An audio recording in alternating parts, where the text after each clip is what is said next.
Quand on parle de forme, les gens ils trouvent ça bizarre en énergie, hein. Les formes, on sait bien, c'est les algorithmes de pensée. Quand on sait la construction à travers le temps des différents algorithmes, on comprend la complexité de l'humain, du développement de l'ADN, les besoins d'entraide qu'on a les uns envers les autres pour essayer d'acheminer l'évolution, l'évolution collective.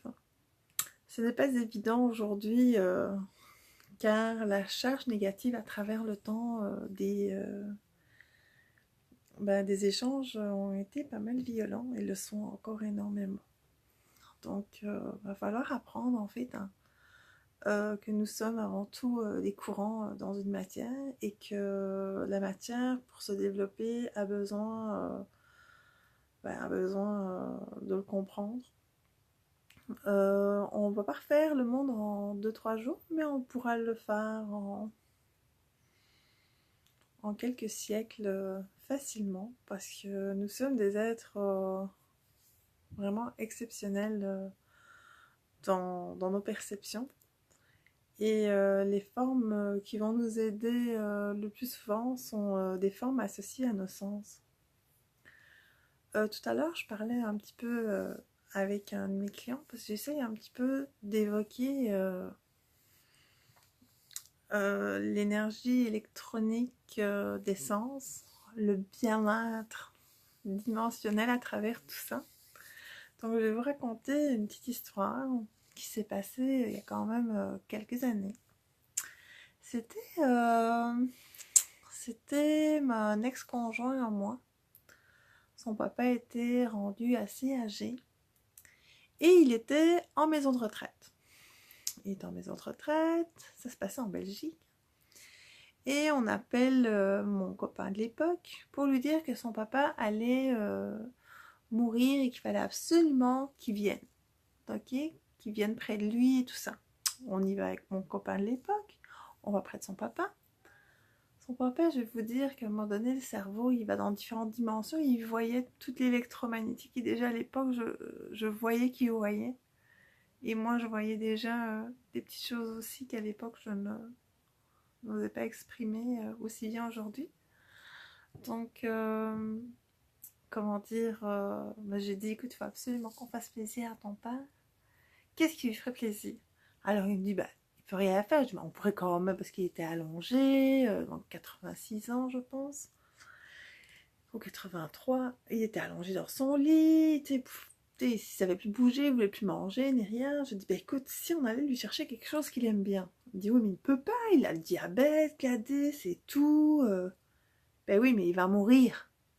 Hein, allume. Il me regarde, il me dit, ouais.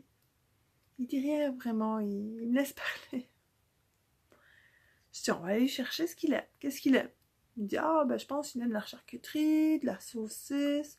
Je pense qu'il a cherché une tarte au gaufre aux pommes. On avait cherché du dessert aussi, on avait cherché du vin rouge, chose qu'il ne pouvait pas non plus boire. Donc ça faisait des années que le monsieur ne pouvait pas boire de vin rouge, de saucisse, à cause des problèmes de santé. Je comprends les problèmes de santé, je comprends que la médecine nous aide. Mais là, on peut dire que la vie, des fois, est bien curieuse, parce que c'est un monsieur qui est sur son lit de mort, à qui on ne peut pas donner ces choses-là parce qu'il est malade. Et on a quand même été faire les courses, hein. Donc on a ramené tout ça, c'était comme un grand festin de roi.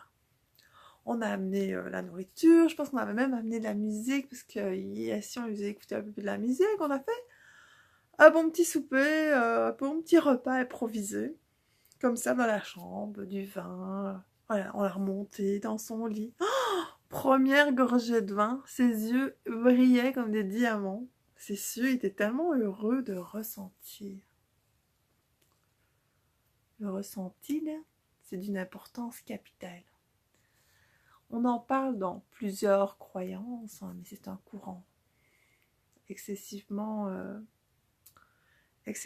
bioélectronique, hein, pour le futur.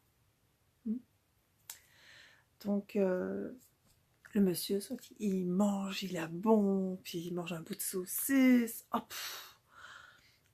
Il avait les yeux qui s'étassaient, il en mettait partout, on était en train de l'éponger partout, on lui mettait une serviette et tout autour de lui. Il avait bon.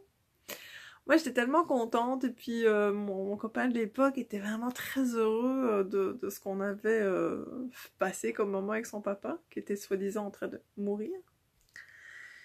Et le monsieur n'est pas mort dans la semaine comme il était prévu par le service médical, mais je pense qu'il est mort entre 3 mois ou 4 mois plus tard. Parce qu'il a eu un regain électronique de bien-être des sens. L'essence est une science qu'on ne parle pas assez. Pourquoi c'est trop complexe?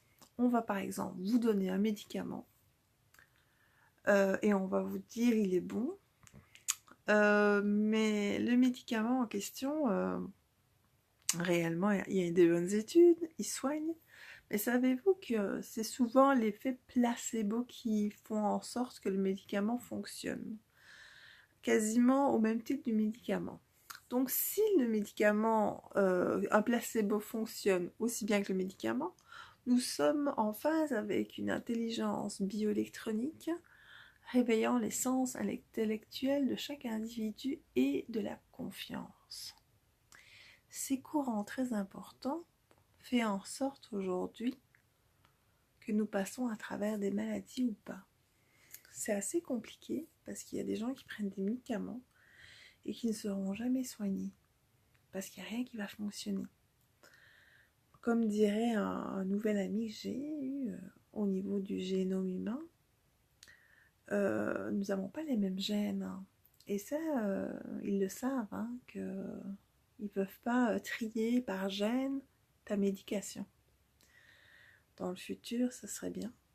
Mais avant que tout ça se passe, j'aimerais bien qu'on s'éveille un peu plus par rapport à nos sens qui vraiment peuvent propulser une activité de vie réjouissante à l'intérieur de nous. Donc le goût, les odeurs, il faut vraiment reprendre le dessus là-dessus. Parce qu'au niveau cérébral, ça va être très important pour le vieillissement et pour notre épanouissement. Les odeurs de l'innocence qui se mélangent, ça va vraiment éveiller beaucoup de stimulation électronique cérébrale pour passer à travers des maladies ou peut-être survivre quelques mois de plus. Pourquoi pas?